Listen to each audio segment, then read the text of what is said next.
Hi, I'm Mo Maduro, and this is the Active Life Over 50 podcast, providing insights and support for your life expansion and self-actualization journey. Today's episode is a positive mental attitude. It's more powerful than you probably think.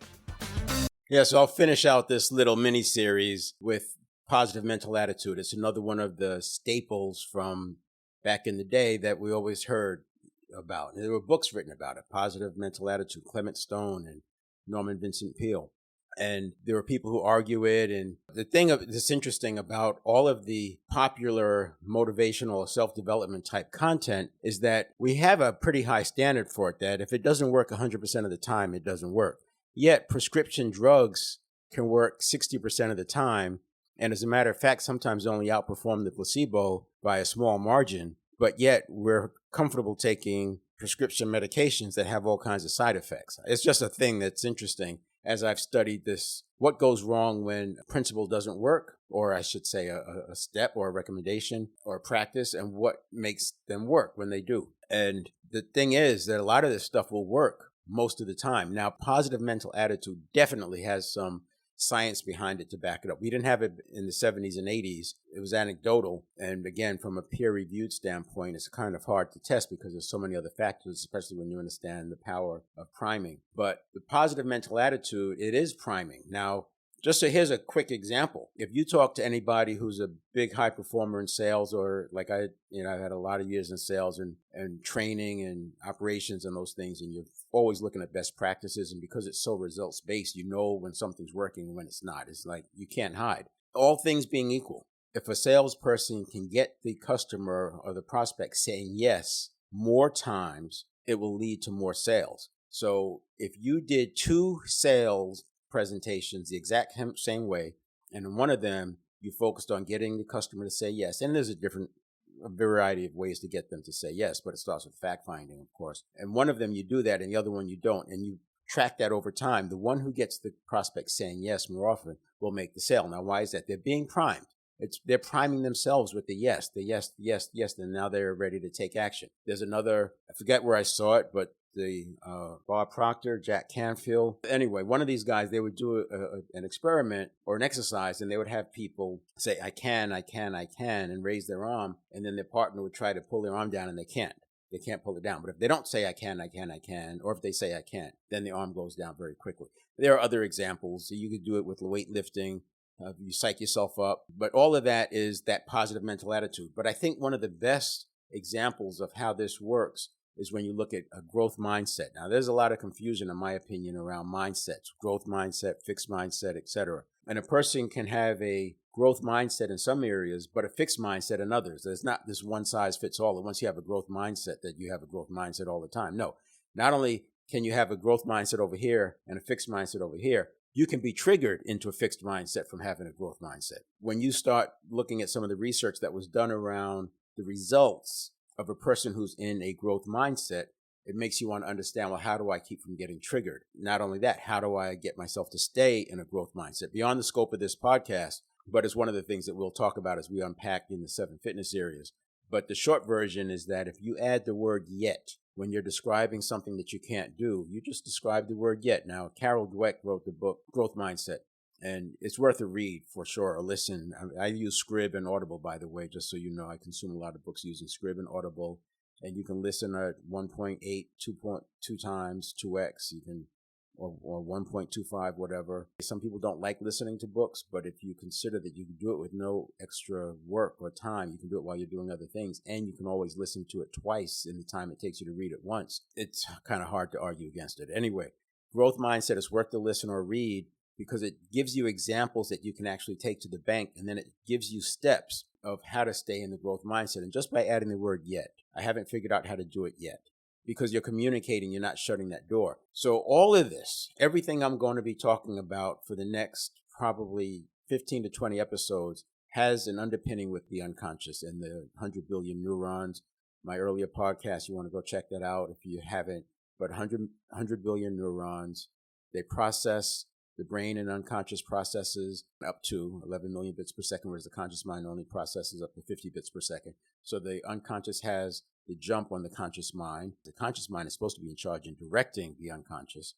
because the unconscious is running the show, so to speak, and it's throwing all this chatter out there. It keeps the conscious mind focused on the wrong things and reacting to the wrong things. And it has us feeling anxious. And then we're being primed by the advertising and all that going on. With the positive mental attitude, you're priming yourself, and you're more likely to do well than not if you're primed for goodness.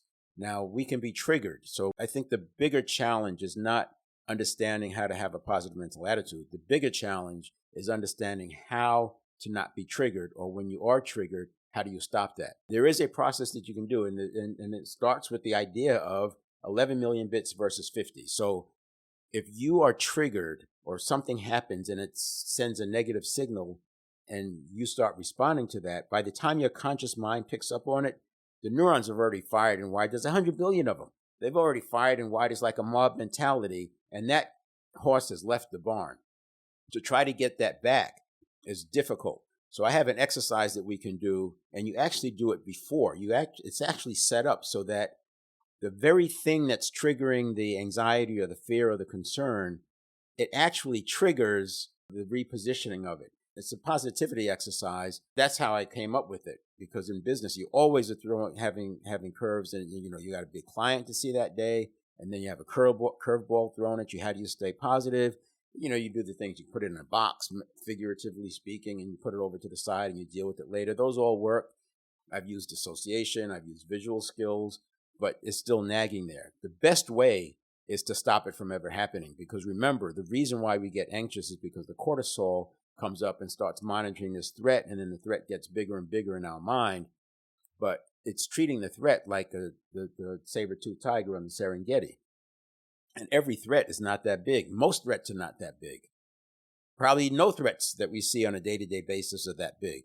So why should we get all this adrenaline and cortisol going on, and the dip in the serotonin, et cetera, that's causing these problems? And then you can spiral.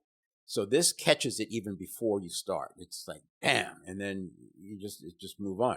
If you ever watch, I just watched a video of Magic Johnson. Always cool, always calm. These guys are always cool and calm. Essentially, nothing rattles them. They've been doing it for so long. They built in these patterns that they just know, first of all, nothing is bad. He's a businessman, too. That nothing is as bad as it seems when you first find out about it. And a lot of times you just let it go and it will resolve itself. So why go on the roller coaster ride? Stay on the platform. Let the roller coaster do its thing. When it comes back, then you can check it out and see what's going on. So I gave some examples. I talked about the sales. I talked about priming. If you don't have a positive mental attitude, it's very easy to not see the positivity that's happening. You may miss those opportunities just because you're already primed to say no. And I know I'm probably talking about this like, oh, yeah, come on, it's basic. But think about it as you are influencing the neurons, and the neurons are running the show until you learn how to access the powerful present moment and put the conscious mind back in charge. The other one is beliefs. But if you have a negative mindset or a fixed mindset, it's very difficult to change beliefs. Beliefs are hard to change anyway. I talked in one of the earlier podcasts about the cognitive dissonance you have to go through to make that happen, and that any breakthrough is preceded by confusion and discomfort because you're actually changing beliefs. You have to first believe that you can change the belief. You have to believe that it's worth changing. You have to believe that what's on the other side of that change is available to you and you can go after it. You have to believe that it's worth it or you're not going to get up. And the last thing I'll bring up is that if you've studied any of this stuff for a while or experimented with it, you know it's two ways. The easy example is if you're feeling sad, you're probably going to drop your head down. You're going to look down. You're going to have shallow breathing. But if you start doing shallow breathing and put your head down and leave like that, do it long enough and you'll feel sad. Anxiety, short breaths. You do short breaths, you can start feeling anxious, even though there's nothing to feel anxious about. You'll find something. And the more you do the short breaths and the more you look for things to be anxious about, the more anxious you become. So it goes both ways. And that's because the neurons that fire together wire together. So the neurons can come at it from both ways, which is why you want to be in charge. You want to be priming yourself all the time so the neurons are in check. And that's what the positivity exercise will do for you. But there's other ways too. It's reframing, it's understanding, it's having the buffer, it's meditating, it's finding those triggers that you already have and neutralizing those triggers. Another thing we have is implementation intentions, where you can pre-frame yourself of what you're going to do when this thing happens. See, if you already know, it's kind of like when I did that stop to avoid hitting, when I saved that high side to avoid hitting the bus. If you already know it's coming, and you have a plan of what to do, then the thing coming triggers the response. And the response is the right response to stay on track, not to get off track.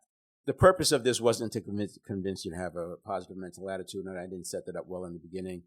The reason I'm doing these basic ones, goal setting, visualization, positive mental attitude, the reason I'm doing these is because I want to answer some of the questions that people may or may not have about, well, that stuff doesn't always work. Nothing works all the time, but if you understand how it works and why it works, you'll understand how to self-correct on your own, and you'll understand what steps you need to do, because you may have been primed wrong for it to work. You may have primed yourself wrong for it to work. So anyway, we can go on and on. Just understand positive mental attitude. It does work. It's important. Certainly it's better than a negative attitude, right? Henry Ford said, whether you believe you can or you believe you can't, either way you're right. And I'll leave it there. So see you next time.